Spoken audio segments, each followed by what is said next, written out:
சங்கீதம் 108:12 நீ வாசிப்பாய் என்று சொன்னால், இக்கட்டிலே எங்களுக்கு உதவி செய்யும். அவனுடைய உதவி எங்களுக்கு விருதா. மனுஷனுடைய உதவி எங்களுக்கு விருதா. மனுஷன் கைவிட்டுடும் ஆண்டவரை. அவ்வளோ பெரிய காரியத்தை அவனால செய்ய முடியாது. ஆனா இக்கட்டுன்னு என்ன? என் அன்பு தேவ பிள்ளைகளே, வலதுபுறமும் இடதுபுறமும் திரும்ப முடியாத சூழ்நிலை, ஒரு ஸ்டெப்பு மேல வைக்க முடியாது. இக்கட்டு, அதிலிருந்து விடுதலை கிடைக்குமா என்ற ஒரு தயக்கம் தான். அந்த தருணத்தில் மனுஷனை நோக்கி பார்த்தால் அவன் கைவிட்டுடுவான் அந்த உலகத்தில். ஆனால் ஆண்டவருடைய வேதம் சொல்லப்படுகிறது, இக்கட்டில் யார் உதவி செய்வார்? இதோ நீ ஆராதித்தியே, அவர் தான். சத்தமா ஒரு அல்லேலூயா சொல்லுங்களே. நீ ஆராதித்திய அந்த தேவனாகிய கர்த்தர் தான் இக்கட்டுகளிலே உதவி செய்ய வல்லவராக இருக்கின்றார். எத்தனை கொரோனா நம்மளை டச் பண்ணுகின்ற போது, எத்தனை விதமான மாற்றத்தை நமக்கு உண்டாக்குனாலும், இந்த பூமியில் வருகின்ற வியாதிகள், உதவி செய்கிற கரத்தை நீட்டுகிற ஒரே ஒரு தெய்வம் அவர் தான். ஆமென், அல்லேலூயா. இந்த மனுஷன் கேட்கிற ஆண்டவர்கிட்ட இக்கட்டில் எங்களுக்கு உதவி செய்யுங்க. அவன் உலகத்தை பார்த்து கேட்கல, சொந்தத்தை பார்த்து கேட்கல.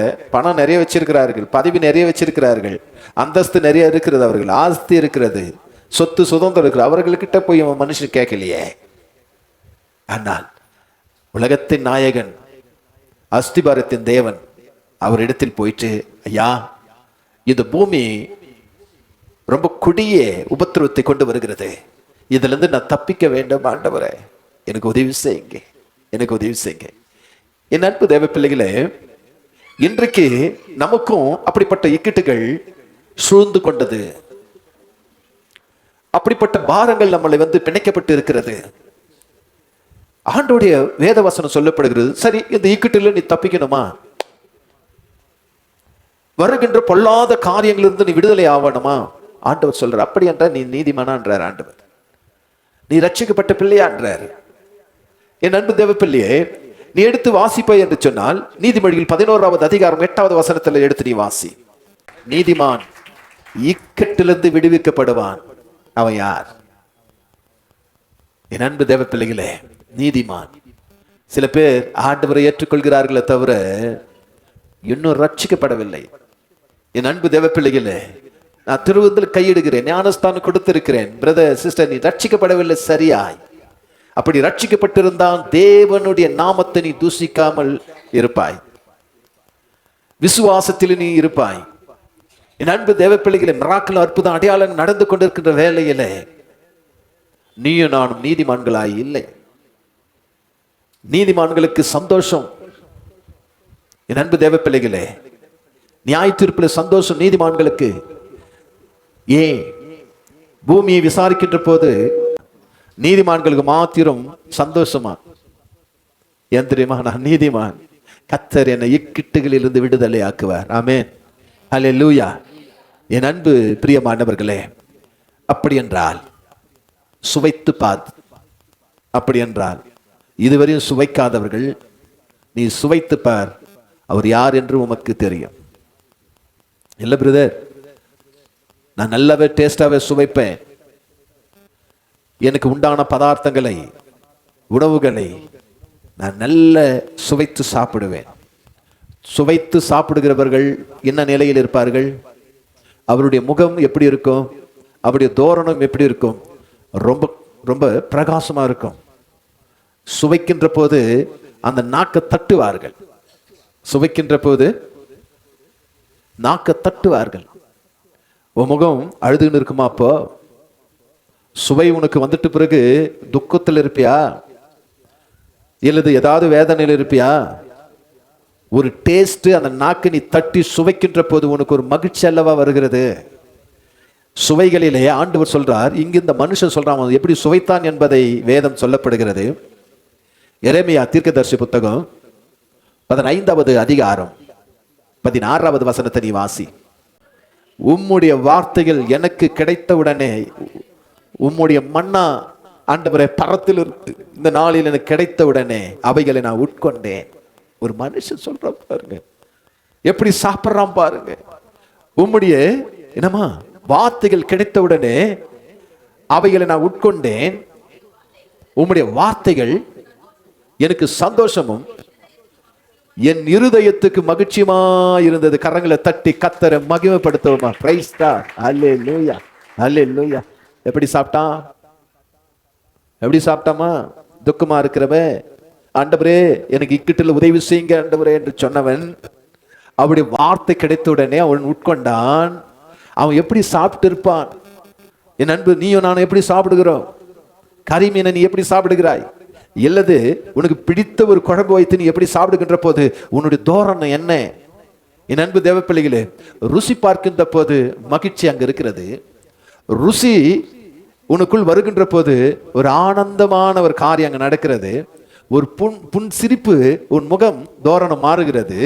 என் அன்பு தேவ பிள்ளைகளே, இந்த 3 விதமான காரியம் இருக்கிறது. ஒரு சாப்பாடு சாப்பிடுகின்ற போது 3 விதமா நம்ம சாப்பிடுகிறோம். எப்படி சாப்பிடுகிறோம் என் அன்பான தேவ பிள்ளைகளே? ஒன்று, ருசித்து மென்று நிதானமாய் சுவைத்து சுவைத்து சுவைத்து சாப்பிடுகிறான், ஒரு காரியம். இரண்டாவது காரியம் என் அன்பு தேவ பிள்ளைகளே, இரண்டாவது எப்படி சாப்பிடுகிறான் என்றால், வயிறு நிறைந்தால் போதும். என்ன நிறைந்தா போதும்? வயிறு நிறைந்தால் போதும். அதனமா 2 விதமான காரியம். மூணாவது பாருங்க, பசிக்காக. எப்படி? பசிக்காக. இப்ப 3 விதமா நம்ம சாப்பிடுறோம். 3 விதமா. நீ 4வது இருந்தா கூட ஒண்ணு சொல்லு. 4வது விதமா கூட இப்படி சாப்பிடுறாங்க ஐயா அப்படின்னு நீ சொல்லு. ஆனா வேதம் இப்படி சொல்லப்படுகிறது. ஒருத்த ஆண்டவர்கிட்ட கேட்கிறான், ஆங்காங்கே பாம்புகள் போட்டுக் கொண்டிருக்கிறார்கள், வியாதிகள் பெருவியாதிகள் தலைவிரித்து ஆடிக்கொண்டிருக்கிறது, குழந்தை என்று கூட பாராமல், முதியவர் என்று பாராமல், வாலிபர் என்று பாராமல், என் அன்பு தேவ பிள்ளைகளே, சேதப்படுத்திக் கொண்டிருக்கிறது. அந்த சூழ்நிலையில ஆண்டவர்கிட்ட கேட்கிறான், யா எங்களுக்கு இக்கட்டுகளிலே உதவி செய்யுங்க. அவன் யார் இடத்தில் போய் கேட்டு இருக்கணும்? உலகத்தில் எத்தனையோ மாமனிதர்கள் இருக்கிறார்கள், அவர்களிடத்தில் போய் கேட்டு இருக்கணும். அவன் ருசித்தவன், நாக்க தட்டி சாப்பிட்டவன், ஒரு ஆனந்தம் அதுல வந்துக்குதான் பாரு. அவன் சாப்பிடுகின்ற போது உங்களுடைய வார்த்தை கிடைத்துடனே அதை நான் உட்கொண்டேன். அவருடைய வார்த்தைகள் எப்படிமா எப்படிமா அவர் வார்த்தை கிடைத்துடனே எனக்கு சந்தோஷமும், கரங்களை தட்டி கத்தரை மகிமைப்படுத்துங்கள. என் அன்பான தேவ பிள்ளைகளே, இக்கட்டுகளிலே தேவ பிள்ளை எப்படி சாப்பிடுறான் பாருங்க. வேதம் இப்படி சொல்லப்படுகிறது பிரியமானவர்களே. வயிற்றுக்காக நிறைய பேர் சாப்பிட்டு இருக்கிறோம். கட கட கட சாப்பிட்டு, அது என்ன தண்ணி குடிப்போ குடிக்க மாட்டோ, சாப்பாடு மெல்லியோ, கல் இருக்குதோ, தூசி இருக்குதோ, முடி இருக்குதோ, எது இருந்தாலும் பரவாயில்ல, வயிறு நிரம்பணும், வயிறு நிரம்பணும். அல்லேலூயா. எப்படி நிரம்பணும்? வயிறு நிரம்பணும். இன்னொரு சாப்பாடு பசிக்காக. பசிக்காக ருசி பார்க்க பார்த்து கிடையாது, மென்று ருசித்து அதை நாக்க தட்டி சாப்பிட பார்த்து கிடையாது. என் அன்பு தேவ பிள்ளைகளே, இந்த 3 விதமான காரியத்துல நீ யார் என்றார்? நீ எப்படிப்பட்ட மனுஷன் என்றார்? நீ எப்படி சாப்பிட்ற? பிரதர், எங்க வீட்டுல பாருங்க, நான் எப்படி சாப்பிட்றேன். 1 மணி நேரமாவது ஒரு சாப்பாடு சாப்பிடுறதுக்கு, 1/2 மணி நேரமாவது நான் ருசித்து சாப்பிட்றதுக்கு, அந்த கீழே அந்த தட்டில் ஒட்டி இருக்கிறத கூட நான் எப்படி சாப்பிட்றேன்ற பார். நாக்கு தட்டி தட்டி தட்டி சாப்பிட்றேன். ஓகேவா? வரலாமா வீட்டுங்களுக்கு? ஆண்டவர் அதை சொல்லவில்லை. என்னுடைய வார்த்தை நீ எப்படி சாப்பிடுகிறாய்? ஆமே, அல்லேலூயா. என்னுடைய வார்த்தையை நீ எப்படி சாப்பிடுகிறாய்? என்னுடைய மன்னாவை நீ எப்படி சாப்பிடுகிறாய்? சுவைத்து சாப்பிடுகிறாயா? ஏதோ ஒரு கடமைக்காக வாழ்கிறேன் என்று சாப்பிடுகிறாயா? ஏதோ நாணவோட ஓடி சாப்பிடுறாயா? நான் சொல்லல, உன்னை படைத்தவன் என்ன படைத்திருந்தும் பூமிக்கு வானத்துக்கும் தேவாதி தேவன் சொல்லப்படுகின்றார். ஆமேன், அல்லேலூயா. நான் கடந்த வாரத்திலே சொல்லியிருந்தேன், நான் சீக்கிரமா 9 மணிக்கு நான் முடிச்சிடுவேன். என் அன்பு தேவ பிள்ளைகளே, பிற்பாடு வருகிறவர்கள் திருவிருந்துக்காக வருவார்கள். திருவிருந்துக்காக நீ கையிட்டு போனா உன்னை காப்பாற்றத்துக்கு ஆள் இல்லை. சத்தியத்தை அறிவீர்கள், சத்தியம் உங்களை விடுதலையாக்கும். திருவிருந்துக்காக காத்திருந்து நீ கையிட்டு போனா நீ ஆண்டோடைய பிள்ளையா? நீ ஆண்டோடைய பிள்ளையா? அவரை நம்ம வெக்கப்படுத்துறோம், துக்கப்படுத்துறோம். என் அன்பு நமக்கு நினைச்சுக்க, அவர் திருவிருந்து நம்ம எடுத்துக்கினா நம்ம பெரிய பரலோகராஜ். ஓனோ, என் அன்பு தேவ பிள்ளைகளே, காத்திருந்து தேவனுடைய மன்னாவை நீ சாப்பிடுகின்ற போதுதான் கர்த்தர் உன்னை ஆசீர்வதிக்க வல்லவராக இருக்கின்றார். இந்த வேதம் இப்படி சொல்லப்படுகிறது பிரியமானவர்களே. எடுத்து நீ வாசிப்பாய் என்று சொன்னால் எடுத்து வாசி. சங்கீதம் 34வது அதிகாரம் 8வது வசனத்தை வாசி. கர்த்தர் நல்லவர் என்பதை ருசித்து பாருங்கள். ருசித்து பார்க்கதான் நம்பிக்கையா இருப்பான். ஆமென், ஹல்லேலூயா. ஏதோ வயிறு நிரமணன்றதுக்காக சாப்பிட்டு கொண்டு இருக்கின்ற மனுஷன், என் அன்பு தேவப்பிள்ளை, ஏதோ ஒன்று பசிக்காக சாப்பிட்டு கொண்டு இருக்கிறேன் என்று வாழ்ந்து கொண்டிருக்கிறார்கள். ஒரு சிலர் ருசித்து சாப்பிடுகிறார்கள். தேவ சத்தியத்தை கேட்க கேட்க, அவருடைய வார்த்தை கேட்க கேட்க, ருசித்து ருசித்து ருசித்து நீ கேட்டுக்கொண்டிருக்கின்ற போது விடுதலை. ஆமென். விடுதலை யாருகிட்ட இருக்குது? உங்ககிட்ட தாங்க இருக்குது. விடுதலை வேணுமா வேணாமா நீ தான் முடிவு பண்ணணும். விடுதலை கொடுத்துட்டாரு ஆண்டவர். உலகம் கொடுக்கிற சமாதானத்தை நான் கொடுக்கல, என்னுடைய சமாதானத்தை உங்களுக்கு கொடுத்திருக்கேன். நம்ம கிட்ட தான் இருக்குது. என் அன்பு தேவ பிள்ளைகளே, வியாதி போனமா வானாமா என்றதை நீ முடிவு பண்ணிக்க. என் அன்பு தேவ பிள்ளைகளே, எல்லாத்தையும் நம்ம கையில் கொடுத்துட்டாரு. உணவை கொடுத்துட்டாரு, மண்ணவை கொடுத்துட்டாரு, வார்த்தையை கொடுத்துட்டாரு. நீ எப்படி சாப்பிடுகிறாய் என்பதையும் இப்ப சொல்லப்படுகின்றார். அதனால நீ யார்? பசிக்காக சாப்பிடுறியா? ருசிக்காக சாப்பிடுறியா? ஏதோ வயிறு நிறைந்தா போதும் என்று அதுல எந்த கிறிஸ்தவர்கள் நீங்கள்? அதுல யார் தேவ பிள்ளைகள் நீங்கள்? என் அன்பு தேவ பிள்ளைகளே, இந்த உலகத்தில் இருக்கின்ற அத்தனை கோடி மக்களுக்கும் இந்த வார்த்தை கடந்து போனால் எப்படி இருக்கு தெரியுமா? நாடி நரம்பெல்லாம் ஆடி வேத்து ஒழுகி, கிறிஸ்துவுக்குள் இப்படிதான் இருக்கணும், ருசித்து சாப்பிட்டாதான் எனக்கு விடுதலை. என் அன்பு தேவ பிள்ளைகளே, நான் பசிக்காக வர்றேன், பசி ஆற வேண்டும். என் அன்பு தேவ பிள்ளைகளே, ஏதோ ஒரு காரியத்துக்காக நான் வந்து கொண்டு இருக்கின்றேன், அப்படியெல்லாம் கிடையாது. இந்த ஒரு மனுஷன் சொல்றான் பாருங்க, நான் ருசிக்கின்ற போது இக்கிட்டு அழறான் வந்து ஆண்டவர் கிட்ட, உதவி செய்யுங்க ஆண்டவரே, நெருக்கப்பட்டு இருக்கின்றேன். துடிக்கிறான் மனுஷன். என் அன்பு தேவ பிள்ளையே, அவனுக்கு ஒரு ருசி மண்ணாவை கொடுக்கின்ற போது, தேவ வார்த்தையை கொடுக்கின்ற போது அவன் ஏனோ தானோன்னு எடுக்கவில்லையே, அவன் அப்படி சாப்பிடவில்லையே. அவன் சொல்றான், சாப்பிட்ட பிறகு அவன் சொல்றான், அவனுக்குள் ஒரு மகிழ்ச்சி வந்தது, அவனுக்குள் ஒரு மகிழ்ச்சி வந்தது. பிரியமானவர்களே, தேவனாகிய கர்த்தர் அவனுக்குள் ஒரு சமாதானம் வந்தது. எப்படி வந்தது? என் அன்பு தேவ பிள்ளைகள், கர்த்தர் நல்லவர் என்பதை ருசித்து பாருங்கள். ருசித்து பார்க்கிறவர்கள் அவர் மீது நம்பிக்கையாயிருப்பார்கள். ஆமென், ஹல்லேலூயா. என் அன்பு தேவ பிள்ளைகள், நீங்கள் அறிந்து கொள்வது, நீ எடுத்து வாசிப்பாய் என்று சொன்னால் ருசித்து பார்க்கிறவன் தான் சபையில் இருப்பான். ஆமென். ருசிக்காதவன் சபையில் இருக்க மாட்டாயா. அவன் வயிற்றுக்காக சாப்பிட்டவன் இல்லையா, பசிக்காக சாப்பிட்டவன், வயிறு நிரம்பணும் என்றதுக்காக சாப்பிட்டவன், பசிக்காக சாப்பிட்டவன், அவன் ருசிக்காக சாப்பிட்டவன் கிடையாது. என் ஆண்டவருடைய மண்ணாவை, உலகத்தில் இருக்கிற காரியத்தை நான் சொல்லல.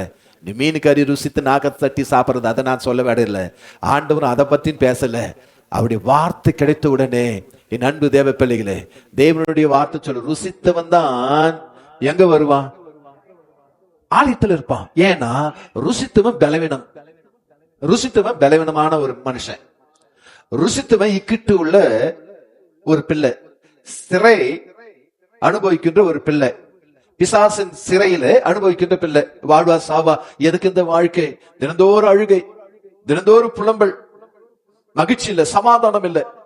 இவைகளிலே என் அன்பு தேவ பிள்ளைகளே, ருசித்தவன் சரீரத்தில விசக்காட்சல், ருசித்தவனுக்கு நடக்க முடியல, ருசித்தவனுக்கு இன்னைக்கு தலைக்கு மேல பிரச்சனை.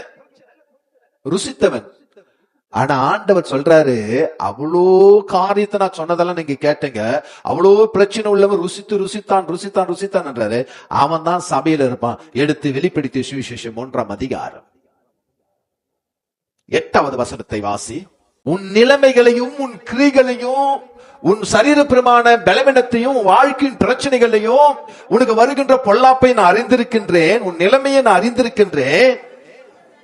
உனக்கு கொஞ்சம் பலன் இருந்தும் அவன் தான் ருசித்தவன், அவன் தான் ருசித்தவன்.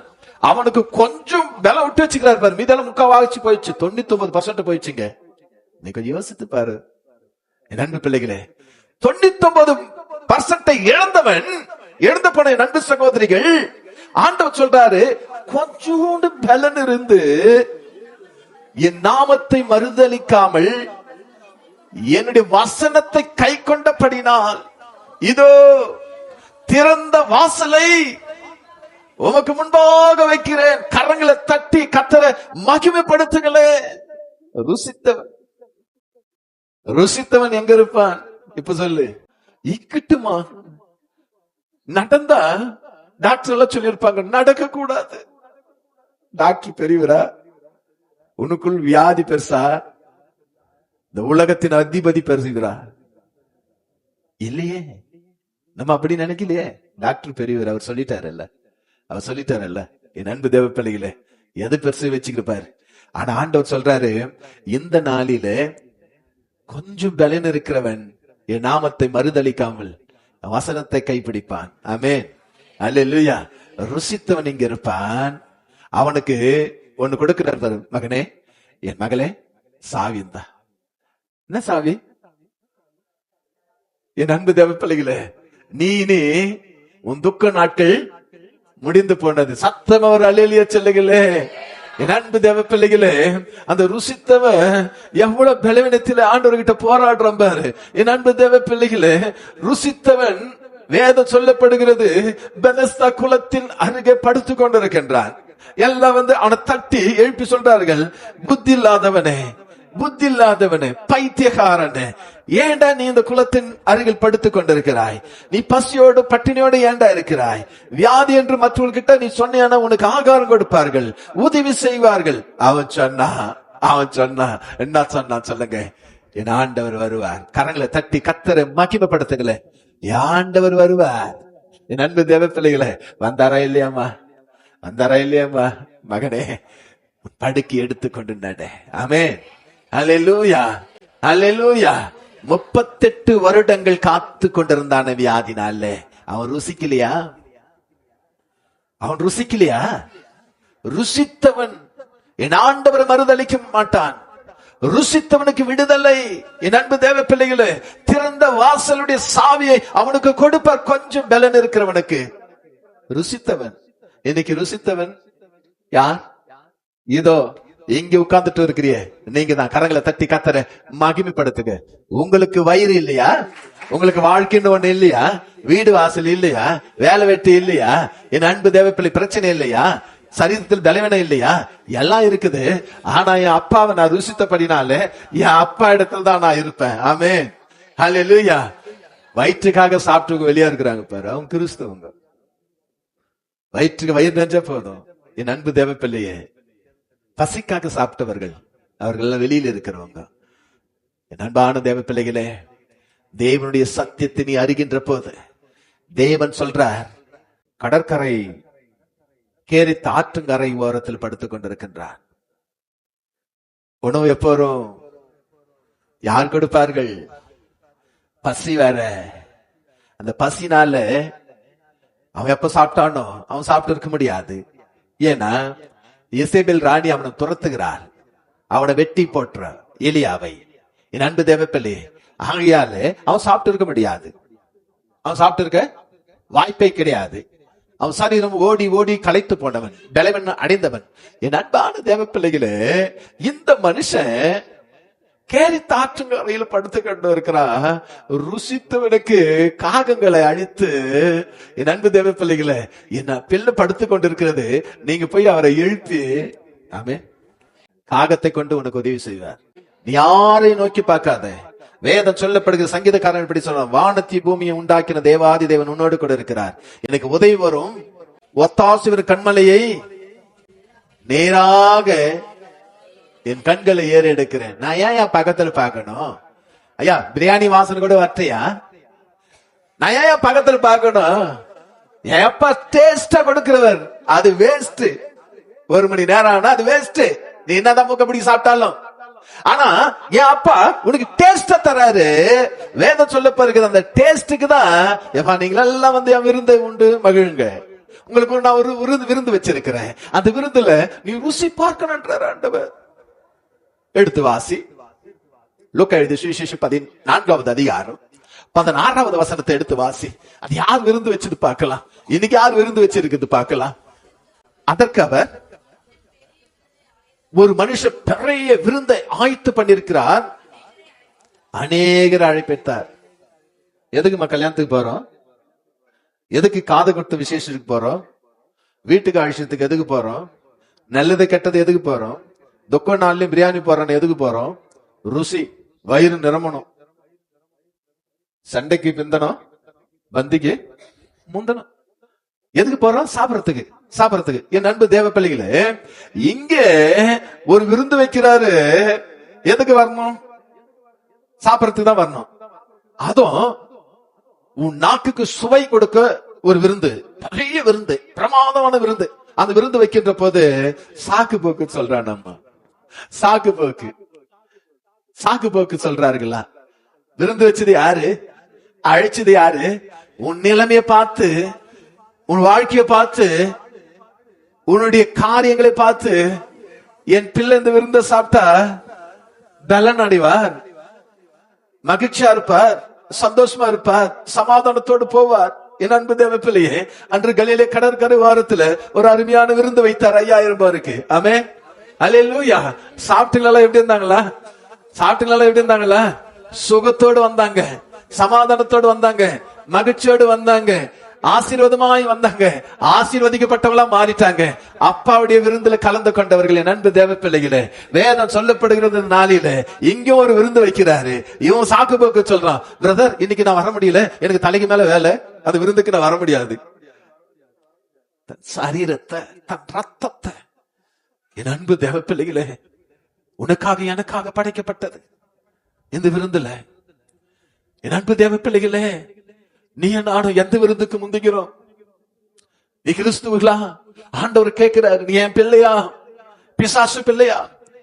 அந்த பாத்திரத்தில் ஒரு கை, தேவனுடைய பாத்திரத்தில் ஒரு கை, மேஜிக்கா வாழ்ந்து கொண்டிருக்கிறோமே. போற பாம்ஸுக்கு யார் உன்னை தப்பிக்குவார்? யார் உன்னை மீட்பார்? இக்கிட்டலே உதவி யார் செய்வார்? என் அன்பு தேவ பிள்ளைகளே, கொடிய வியாதிகள், கொடிய வியாதிகள். என் அன்பு தேவ பிள்ளைகளே, சரீரம் அருமையா போயிட்டு மண்ணுக்குள் புதைக்கப்படுவதே கிடையாது. யோசித்துப்பார் எப்படி வாழ்கிறோம் என்பது. சாக்கு போக்குகள். பிரதர் வரலாம் தான் நினைச்சேன், திடீர்னு ஒரு போன் வந்தது, தவிக்க முடியாது. இக்கட்ல உதவி செய்வாங்களாமா? மீட்பாங்களா? வர ஆபத்துக்கு அவங்களால வந்து விலைக்கு போடுவாங்களா? நம்முடைய எண்ணங்க பாரு. வயிற்றுக்காக சாப்பிடுறவங்க, பசிக்காக சாப்பிடுறவங்க, ருசிக்காக சாப்பிடுறோம்னா அப்படி தூக்கி வாரம் கட்டிட்டு முதலாவது தேவனுடைய ராஜ்யத்தையும் அப்படி நீதியும் தேடுங்கள், அப்பொழுது இவைகள் எல்லாம். பாத்தீங்களா? அவன் சாப்பிடறத விட, அவன் கொடுக்கிற விருந்த விட நான் உனக்கு அதிகமா அவனுக்கு கொடுப்பேன். ஆமென், அல்லேலூயா. ஆரோக்கியமான சரீரத்தை நான் கொடுப்பேன், பச்சை தண்ணி, உனக்கு ஆரோக்கியத்தை நான் உனக்கு கட்டளிடுவேன். வேதம் இப்படி சொல்லப்படுகிறது. சாக்கு போக்குகள் சொன்னார்கள். சாக்கு போக்குகள் சொன்ன என்ன சொன்னார்கள் தெரியுமா? நான் ஒரு இடம் வாங்கி இருக்கிறேன், விவசாயம் செய்யறேன், அதை நான் ஏர் போட்டு உழணும், இன்னைக்கு வர முடியாதுன்னு சொல்லு. எவ்வளவு சிரமமா இருக்குது. எதற்கியா? பார சிலுவை சுமந்தார். நீ ருசி பார்த்தது உண்டானால், நீ ருசி பார்த்தது உண்டானால் மறுபடியும் சிலுவையில் ஆண்டவர் ஒப்பு கொடுப்பியா? நீ ருசி பார்த்தது உண்டானால் மறுபடியும் சிலுவைக்கு அனுப்பியா? எடுத்து நீ வாசி, எடுத்து நீ வாசி. எபிரியர் 6ஆம் அதிகாரம் 4வது வசனம் வாசி. எபிரியர் 6ஆம் அதிகாரம் 4வது வசனம் வாசி. ஏனெனில் ஒரு தரம் பிரகாசிக்கப்பட்டும் பரம ஈவை ருசி பார்த்தோம். ஆமென். ருசி பார்த்தோம், பரம ஈவை ஒரு தரம் ருசி பார்த்தோம், பரிசுத்த ஆவியை பெற்றோம், தேவனுடைய நல்வார்த்தையையும் இனிவரும் உலகத்தின் பலன்களையும் ருசி பார்த்தோம். மறுதலித்து போனவர்கள் ஐயோ ருசி பார்த்தோம். என்னமா என்னமா என்ன வார்த்தைமா? என்ன வார்த்தை? அப்பா எவ்வளவு நல்லவர் என்பதை ருசி பார்த்தோம், மறுதலித்து சிலுவைக்கு ஒப்பு கொடுக்கிறியே, இது யார்? எதற்கு இந்த வாழ்க்கை? எதற்கு இந்த சஞ்சலமான வாழ்க்கை? எதற்கு இயேசு கிறிஸ்து உனக்கு? எதற்கு வேதாகமம்? எதற்கு சபை?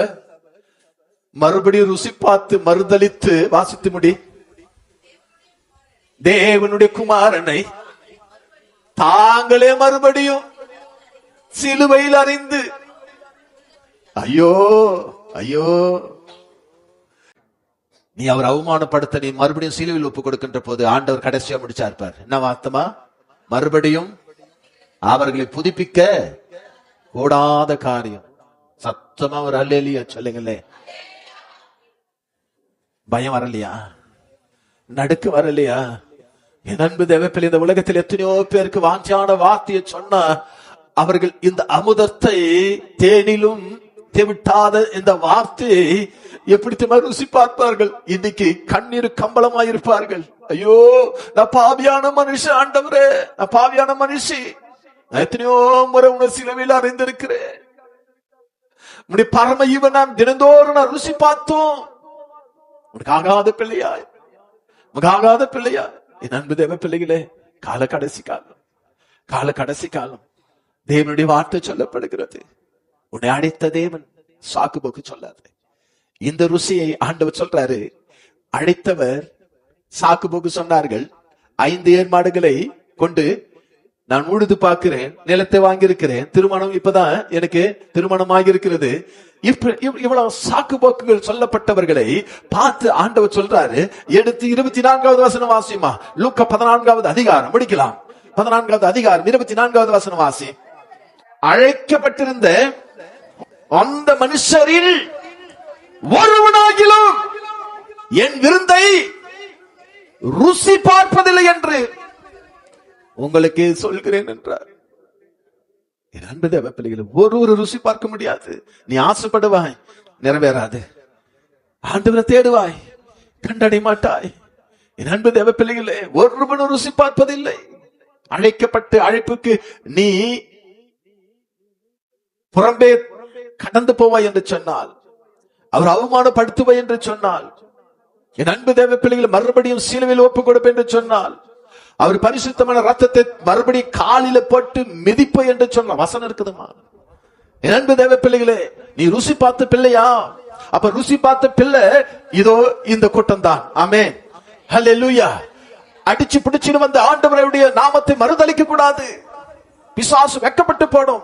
எனக்கு எவ்வளவு சோதனை வந்தாலும் வேதனை வந்தாலும், என் அன்பு தேவ பிள்ளைகளே, ஆண்டவருக்காக வந்து காத்து கொண்டு இருக்கிற பத்தியா? நீங்க ருசி பார்த்த கூட்டம். கர்த்தர் இந்த வேளையிலே கடைசியாய் ஒரு வார்த்தையை சொல்லி நான் முடித்து விடுகிறேன். மத்திய எழுதிய சுவிசேஷம், மத்திய எழுதிய சுவிசேஷம் எடுத்து வாசி. மத்திய எழுதிய சுவிசேஷம் 27வது அதிகாரம் 34வது வசனம் எல்லாம் எடுத்து. கசப்பு கலந்த காடியை அவருக்கு குடிக்க கொடுத்தார்கள். அவர் அதை ருசி பார்த்து, முஸ்டர் கசப்பு கலந்த காடியை ஆண்டவர் குடிக்க கொடுக்கிறியப்பா, என் மகனே, என் மகளே. அவர் ருசி பார்த்தார், ருசி பார்த்தார். ருசி பார்த்து என்ன சொன்னாருமா? முஸ்டர், வாழ்க்கை ருசி பார்த்தால் ஆண்டுடைய சபையில இருப்பாய். கர்த்தர் தாமே ஆசீர்வதிப்பார்.